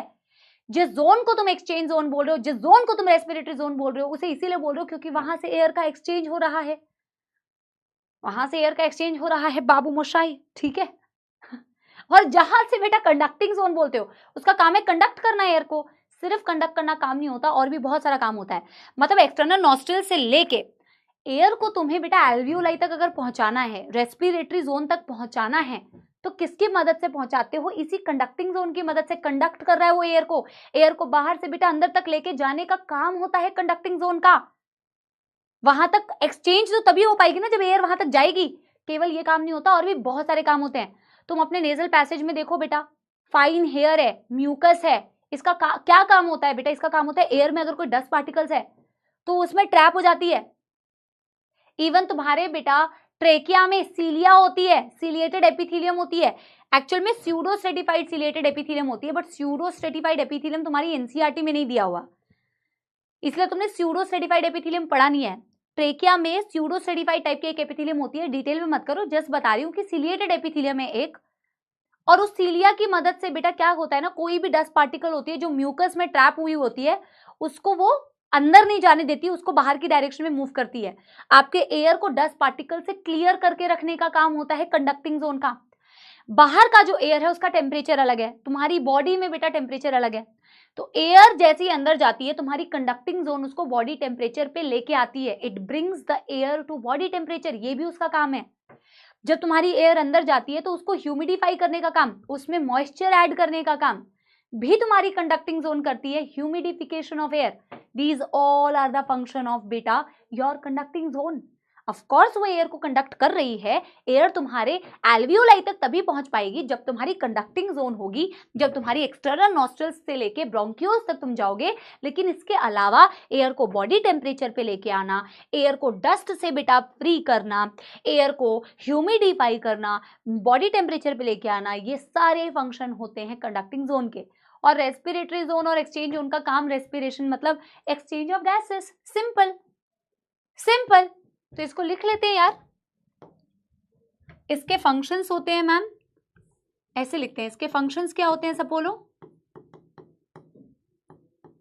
इसके फंक्शंस होते हैं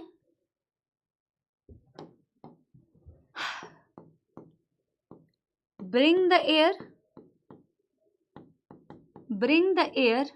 नहीं सबसे पहला काम तो वही लिखेंगे जो इसका नाम है, conducts the air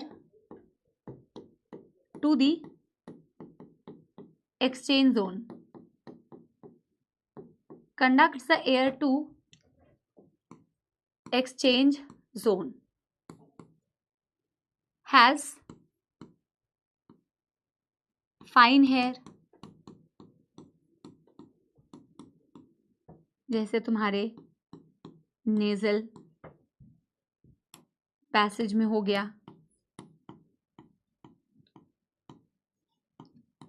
comma ciliated epithelium कहाँ बेटा, ट्रेकिया में, कहाँ, ट्रेकिया, कॉमा म्यूकस, पूरे रेस्पिरेटरी पैसेज में म्यूकस भी होता है बेटा, mucus to trap the dust particle, to trap the dust particles. ये फिल्टर कर रही है आपके बेटा एयर को, डस्ट पार्टिकल से ये फिल्टर कर रही है, to trap the dust particles. इसके अलावा क्या होता है मैम, इसके अलावा क्या होता है, bring the air to body temperature, bring the air to body temperature, bring the air to body temperature. इसके अलावा क्या होता है ma'am, humidification of air, humidifies यानी कि ऐड मॉइस्चर,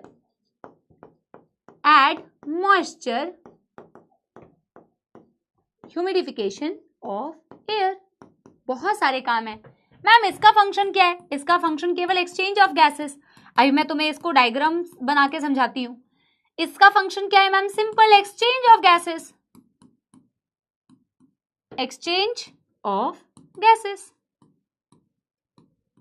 बताओ, अरे मेरे सपोलो कितनी बातें करोगे यार, यहाँ मैम का गला दर्द हो रहा है, यहाँ तुम्हारी उंगलियां दर्द नहीं होती है चैट्स करते करते, हाँ।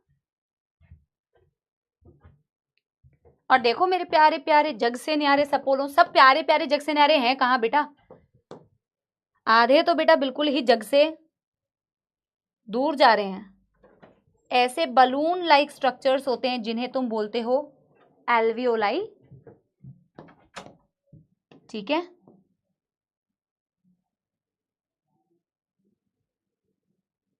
और मान लो ये एल्वियोलर डक्ट मैंने बनाई,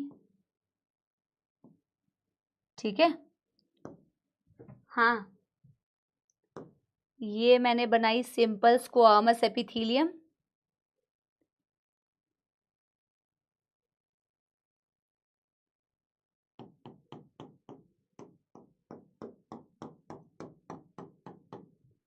बना लो इसे। अच्छा, एल्वियोलाई किसके अंदर मौजूद है, एल्वियोलाई किसके अंदर मौजूद है सपोलो, this is alveoli and this is your simple squamous epithelium, simple squamous epithelium।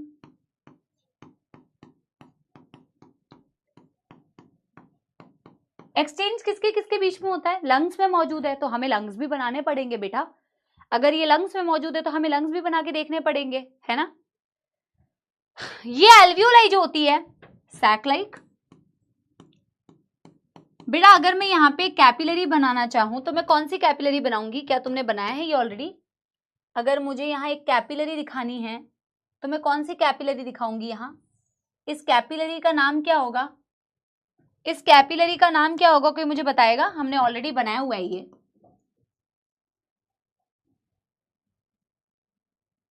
ये क्या इसका नाम पल्मोनरी कैपिलरी होगा? हाँ, वेरी गुड यार, पल्मोनरी कैपिलरी होगा, वेरी गुड। और पल्मोनरी कैपिलरी में कौन सी एपिथेलियम होती है? Simple squamous epithelium. This is pulmonary capillary. जब मैं तुम्हें एक्सचेंज ऑफ गैसेस पढ़ाऊंगी ना तो मैं ये डायग्राम वापस से बनाऊंगी वहां, तब मैं वापस से ये डायग्राम बनाऊंगी।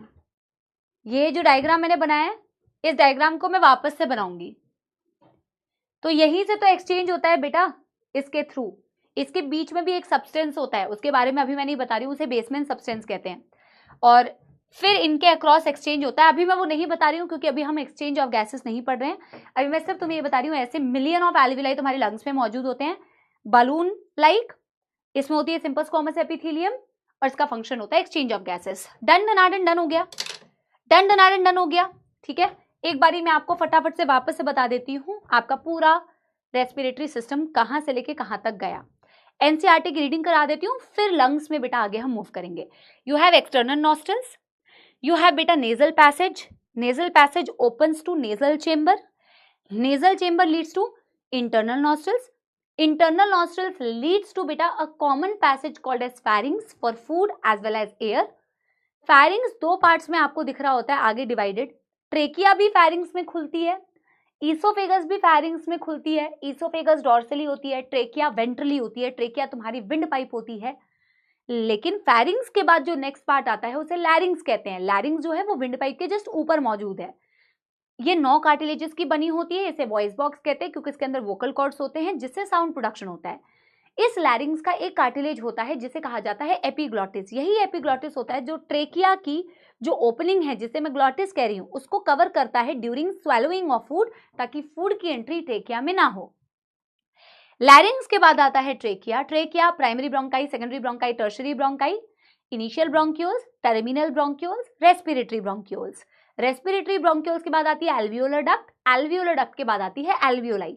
अब इन सब में बेटा अगर आप देखोगे तो up to your initial bronchioles, trachea से लेके इनिशियल ब्रोंक्यूल्स तक incomplete C shape cartilaginous rings होती है, इनकम्प्लीट डॉर्सली होती है। एक होता है रेस्पिरेटरी सिस्टम का कंडक्टिंग जोन, एक होता है रेस्पिरेटरी जोन। रेस्पिरेटरी जोन बेटा याद रखने के लिए मैं बताऊं कैसे याद रख सकते हो। रेस्पिरेटरी जोन रेस्पिरेटरी ब्रोंक्यूल से स्टार्ट होता है, ऐसे याद रख सकते हो, कभी कंफ्यूजन नहीं होगी। क्योंकि पता है अक्सर कंफ्यूजन कहां होती है, अभी नहीं होगी बाद में होती है, क्योंकि रिंग्स जो होती हैं वो इनिशियल ब्रोंक्यूल्स तक होती हैं, बट कंडक्टिंग जोन का पार्ट टर्मिनल ब्रोंक्यूल भी है, तो कंफ्यूजन होती है रिंग्स टर्मिनल ब्रोंक्यूल तक है या। आप समझ में आ रहा है कहाँ कंफ्यूजन होती है? तो एज अ टीचर हमें पता है आपको कहाँ कंफ्यूजन होती है। ऐसे याद रखना बेटा कि जो रेस्पिरेटरी जोन है या एक्सचेंज जोन है ना वो रेस्पिरेटरी ब्रोंक्यूल से शुरू होता है। Respiratory bronchioles, alveolar duct and alveoli, जहां से सिंपल एयर की एक्सचेंज हो रही है। यानी कि अप टू टर्मिनल ब्रोंक्यूल्स जो हैं वो आपकी बेटा कंडक्टिंग जोन है, लेकिन रिंग्स जो हैं वो इनिशियल ब्रोंक्यूल्स तक ही मौजूद होती हैं। वो कोलैप्स होने से बचाती हैं आपके विंड पाइप को, ठीक है ना। It prevents the collapsing of the wind pipe.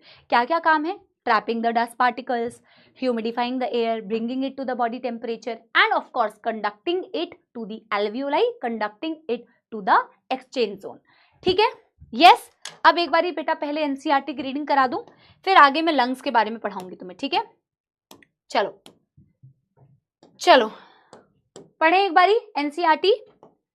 मैं चैट्स ऑफ कर देती हूँ। देखो, we have a pair of external nostrils opening above the upper lips. It leads to a nasal chamber through nasal passage. जो nasal chamber में open होता है via nasal passage.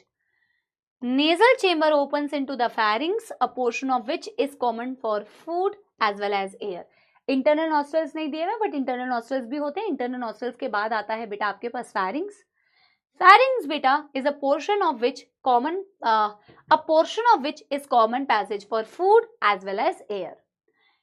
Pharynx opens through the larynx region into the trachea. Pharynx जो होता है trachea में open करता है वाया लैरिंग्स, लैरिंग्स के द्वारा, लैरिंग्स के थ्रू वो बेटा किस में ओपन कर रहा होता है, ट्रेकिया में ओपन करता है।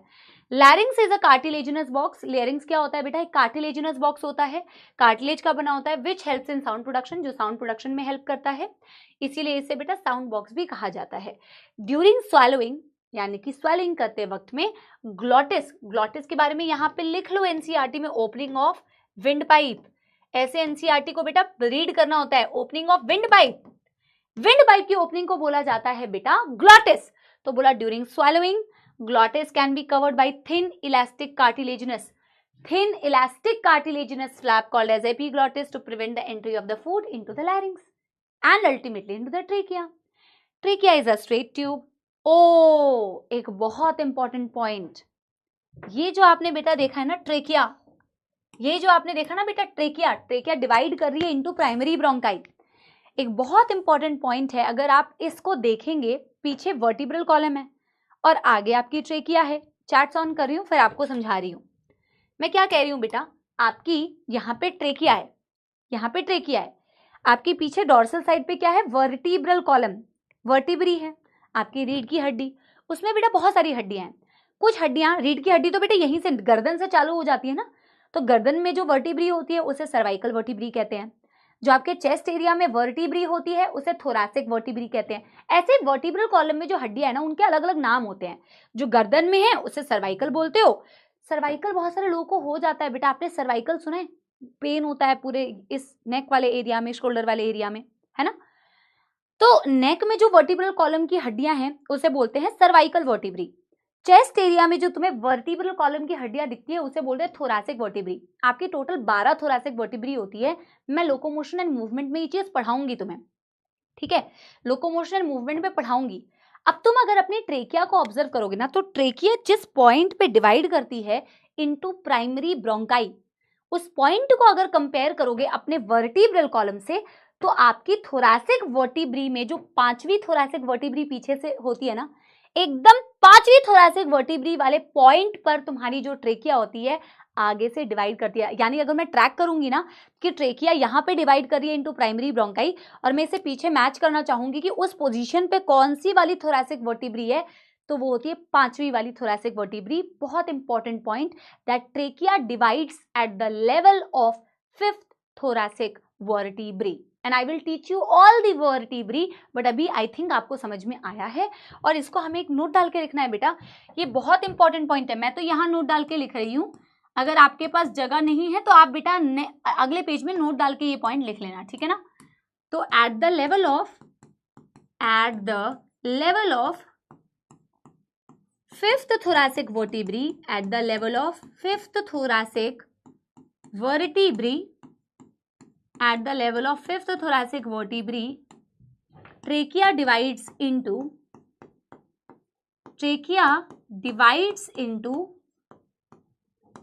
प्राइमरी ब्रोंकाई, तो डिवीजन जो होता है 5th थोरैसिक वर्टिब्री के लेवल पे होता है, ठीक है। Yes,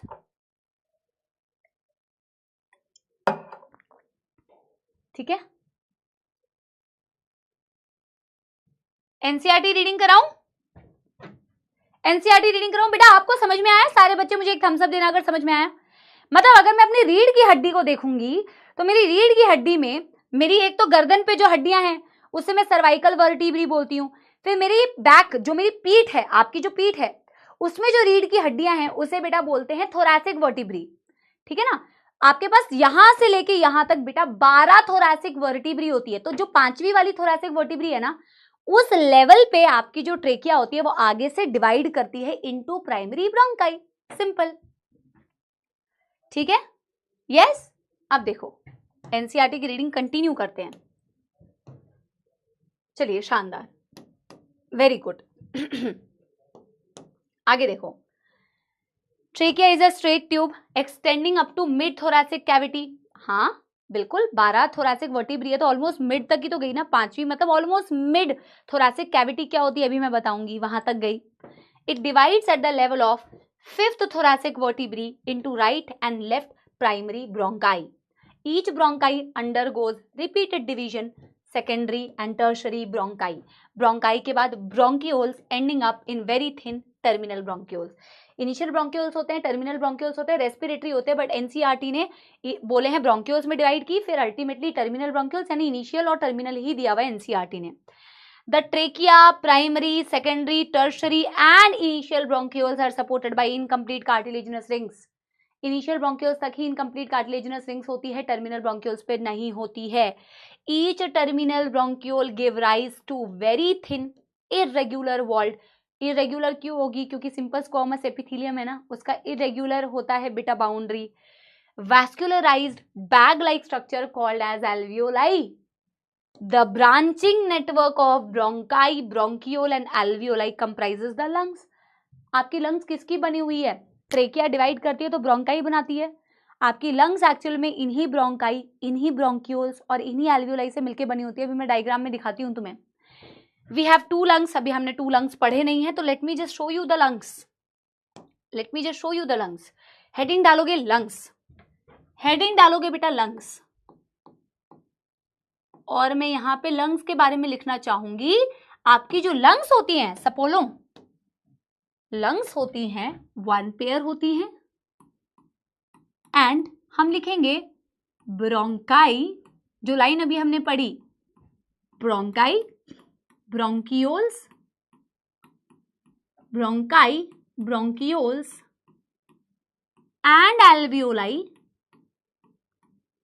and alveoli comprises the lungs.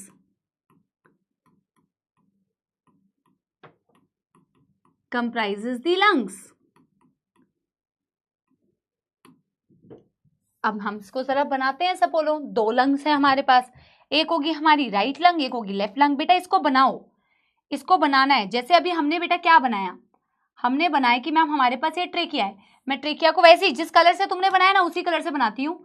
हमारे पास है मैम ट्रेकिया, हमारी ट्रेकिया डिवाइड, अरे यार हमारा ट्रेकिया टेढ़ा बन गया।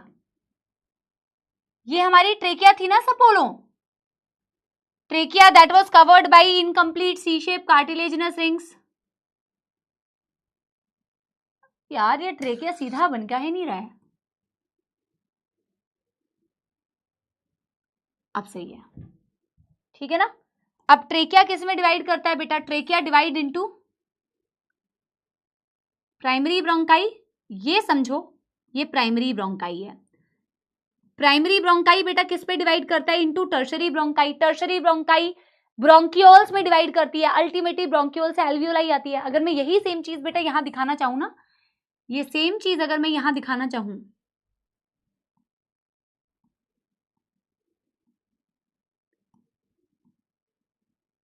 अल्टीमेटली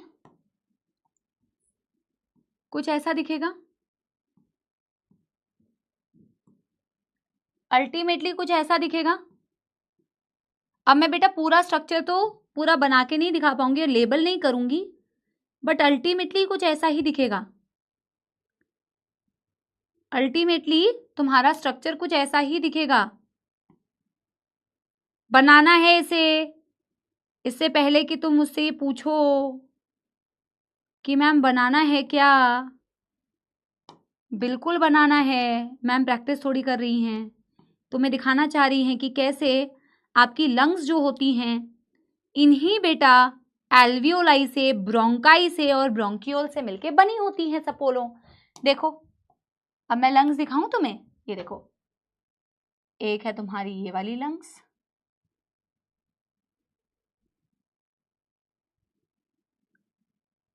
अब मैं चैट्स ऑन कर रही हूं। क्या तुम्हें समझ में आया ये लाइन का मतलब? क्या तुम्हें इस लाइन का मतलब समझ में आया? बनाना है ये मैंने राइट लंग दिखाया है। ऐसे ही तुम्हारे पास बेटा लेफ्ट लंग भी होता है, बट ऑफकोर्स मैं लेफ्ट लंग में वो सारा कार्यक्रम नहीं कर रही हूं, सिर्फ तुम्हें दिखाने के लिए। ये है तुम्हारा लेफ्ट लंग। तुम्हें पता है एक लंग जो होता है वो स्लाइटली ऊपर होता है compare to the other, reason पता है? और कौन सा लंग होता है जो थोड़ा ऊपर होता है? कोई मुझे बताएगा कौन सा लंग होता है जो स्लाइटली ऊपर होता है compare to the other lung, और रीजन क्या है?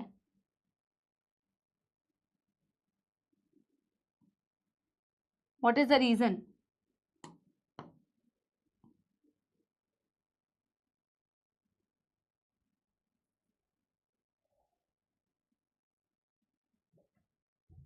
राइट, जो राइट लंग होता है वो स्लाइटली ऊपर होता है बेटा, मैंने डायग्राम में भी दिखाने की कोशिश की है। उसका रीजन पता है क्या है? उसका रीजन यह है कि राइट साइड में हमारा लिवर होता है।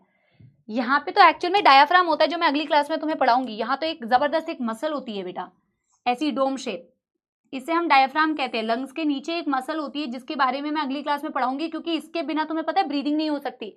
अगर किसी ने हमें, वैसे तो भगवान ना करे कोई हमें चाकू मारे, ठीक है ना, बट अगर बेटा कोई चाकू मारता है और कोई किसी का डायाफ्राम डैमेज कर देता है तो खेला हो जाएगा, क्योंकि बेटा डायाफ्राम जो होता है तुम्हारी ब्रीदिंग में 80% रोल तुम्हारे डायाफ्राम का है। Did you know that? Breathing में 80% रोल तुम्हारे डायाफ्राम का है। और तुम्हारी जो डायाफ्राम है ना बेटा, वो भी थोड़ी सी ऐसी इस साइड से उठी हुई होती है, राइट साइड से। ये राइट लंग है, ये लेफ्ट लंग है। राइट साइड में नीचे क्योंकि बेटा लिवर होता है, लिवर को एकोमोडेट करने के लिए ये वाली लंग स्लाइटली ऊपर होती है, बिकॉज इस साइड में हमारा होता है प्यारा प्यारा जग से न्यारा लिवर। बिकॉज यू हैव बेटा दिस लिवर, दैट्स वाई बेटा the right lung is slightly ऊपर compare to the left lung. और ये दोनों के बीच में बेटा ये क्या है? ये है डायाफ्राम। रीजन समझ में आया? रीजन समझ में आया? सपोलो बताओ। This is your liver. ये डायाफ्राम के बारे में मैं अगली क्लास में तुम्हें पढ़ाऊंगी भी। दिस इज योर डायाफ्राम, इसी की मदद से मैक्सिमम ब्रीदिंग करते हो। और ये है तुम्हारी राइट लंग, ये है तुम्हारी लेफ्ट लंग। अब ये सोच के देखो, सोचो ना बेटा, ये तुम्हारी ब्रोंकाई, ये तुम्हारी ब्रोंकाई, ये तुम्हारी ब्रोंकाई, ये तुम्हारी ब्रोंक्यूल्स, और ये एल्वियोलाई, इन्हीं से मिलके तुम्हारी लंग्स बनी होती है। This is your right lung, this is your left lung. मैं साइड में लिखूंगी राइट लंग इज स्लाइटली बेटा अबव। स्लाइटली अबव इसीलिए होता है because below the diaphragm there is a liver. Liver को एकोमोडेट करने के लिए राइट लंग स्लाइटली ऊपर होती है। तुम्हारी हार्ट के बारे में भी जब मैं तुम्हें पढ़ाऊंगी, जैसे मैं तुम्हारी लंग्स के बारे में पढ़ा रही हूं, लंग्स एक कैविटी के अंदर मौजूद होती है, जैसे एनसीईआरटी ने लिखा हुआ है ना थोरैसिक कैविटी। बेटा हमने एनिमल टिश्यू में पढ़ा था ना कि जो बोन्स होती हैं वो सॉफ्ट ऑर्गन्स को प्रोटेक्ट करती हैं। जैसे बेटा क्रेनियम जो होता है तुम्हारे ब्रेन को प्रोटेक्ट करता है, पर तुम्हारा ब्रेन तो बेटा लायक नहीं है वैसे प्रोटेक्ट करने के लिए, आधों का तो है ही नहीं बेटा। I mean, है ही नहीं ब्रेन बेटा, खत्म है, खाली भूसा भी है। ये जो बेटा तुम्हारा क्रेनियम है ना, बोन है, ये तुम्हारे सॉफ्ट ऑर्गन्स को प्रोटेक्ट कर रहा है। वैसे ही यहां पे भी तुम्हारी बोन्स होती हैं जो तुम्हारे सॉफ्ट ऑर्गन लंग्स को प्रोटेक्ट करती हैं। और तुम खुद फील करके देखो, तुम्हारे पास रिब्स हैं, तुम्हारे पास ये जो रिब्स हैं, और ये जो तुम बेटा हड्डी टच करो यहाँ पे, ये तुम्हारी स्टर्नम होती है, जो मैं सारी चीजें पढ़ाऊंगी। और पीछे तुम्हारी वर्टिब्रल कॉलम होती है, मैं पूरा पढ़ाऊंगी। ये एक रिब केज को बनाते हैं। एक रिब केज, केज मतलब एक जेल जैसा स्ट्रक्चर है, इसके अंदर तुम्हारी लंग्स प्रोटेक्टेड होती है, क्योंकि लंग्स भी तो सॉफ्ट है ना। तुम्हारी लंग्स के अराउंड कवरिंग्स होती हैं जिसे प्लूरल मेम्ब्रेन कहते हैं। मैंने तुम्हें फ्रॉग के हार्ट की कवरिंग बताई थी, पेरिकार्डियम। कार्डियम मतलब हार्ट, पेरी मतलब अराउंड द हार्ट जो कवर है। वैसे ही लंग्स के अराउंड भी बेटा कवर होती है, उसे प्लूरल मेम्ब्रेन कहते हैं, और ये डबल मेम्ब्रेनस होती है। मैं तुम्हें यहां जरा दिखा दूं, ये एक लंग्स मैंने बनाई है, ये एक बेटा लंग के अराउंड व्हाइट कलर की कवरिंग दिखा दी, एक मैंने तुम्हें दिखा दी बेटा ये पिंक कलर की कवरिंग, दोनों लंग्स के अराउंड होती है, डबल मेम्ब्रेनस होती है, इसे प्लूरल मेम्ब्रेन कहते हैं। दिस इज कॉल्ड एज बेटा pleural membrane. This is called as बेटा प्लूरल मेम्ब्रेन। इसको पहले मैं लेबल करती हूं फिर तुम्हें समझाती हूं। This is outer pleura, this is called as बेटा इनर प्लूरा, इनर प्लूरा। अब एक नोट डाल के हम एक बात लिखेंगे कि ma'am around lungs double membranous,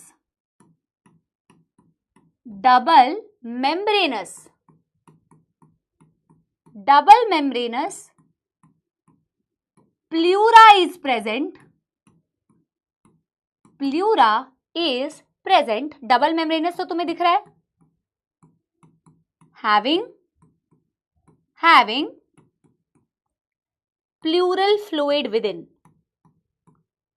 pleural fluid within। अभी समझाती हूं सपोलो, अभी समझाती हूं। देखो देखो, ये जो बेटा आउटर प्लूरा है ना, इसे बोला जाता है पेराइटल प्लूरा। ये तुम्हें मैं अभी हार्ट भी पढ़ाऊंगी जब अगले चैप्टर में, तो भी काम आएगा। और ये जो अंदर की तरफ है ना बेटा, इसे बोलते हैं विसरल प्लूरा। बेटा विसरल ऑर्गन्स कौन से ऑर्गन्स होते हैं? ये लंग्स जैसे कि विसरल ऑर्गन है, किडनी एक विसरल ऑर्गन है, हार्ट एक विसरल ऑर्गन है। जो भी विसरल टर्म यूज होता है, देखो मैं हार्ट में भी पढ़ाऊंगी विसरल पेरिकार्डियम, पेराइटल पेरिकार्डियम। हमेशा याद रखो, जो भी लेयर आपके ऑर्गन्स की तरफ होती है उसके नाम में विसरल लगेगा, क्योंकि वो विसरल ऑर्गन है। अगर मैं विसरल प्लूरा बोल रही हूं तो वो लंग्स की तरफ है, अगर मैं पेराइटल बोल रही हूं तो वो बाहर की तरफ हमेशा होगी। मैं हार्ट में भी पढ़ाऊंगी विसरल पेरिकार्डियम हमेशा हार्ट की तरफ, पेराइटल पेरिकार्डियम हमेशा बाहर की तरफ। जो भी विसरल टर्म है वो लंग्स के पास है, मतलब वो ऑर्गन के पास है। ये बात सबको समझ में आ रही है? तो यार थम्स अप दे दो यार। विसरल मतलब टुवर्ड्स लंग्स, विसरल मतलब टुवर्ड्स लंग्स, और पेराइटल मतलब टुवर्ड्स थोरैसिक कैविटी। जिस कैविटी में लंग्स मौजूद है वो थोरैसिक कैविटी है। अभी बताती हूं ना।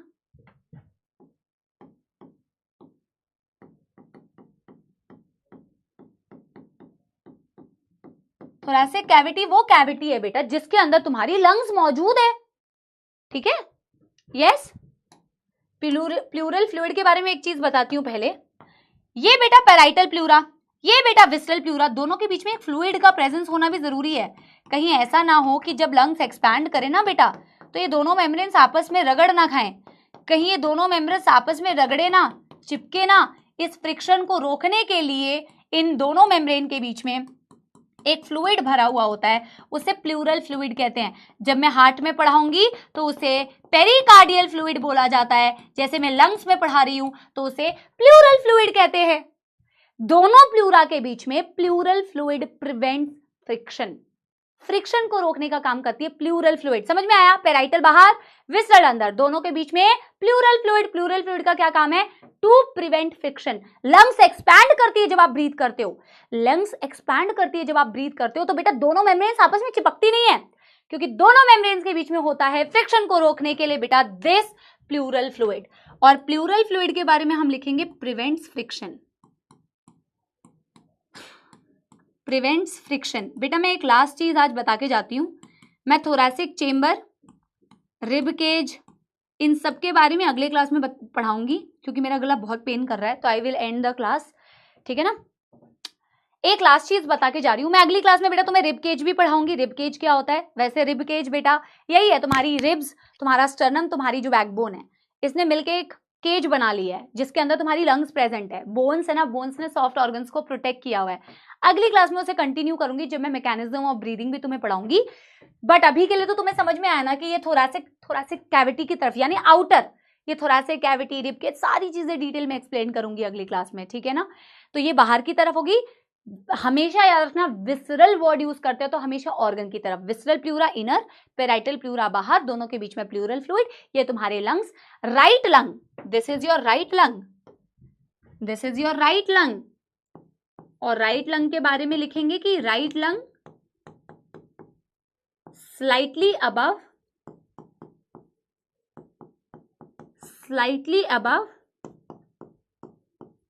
To accommodate liver below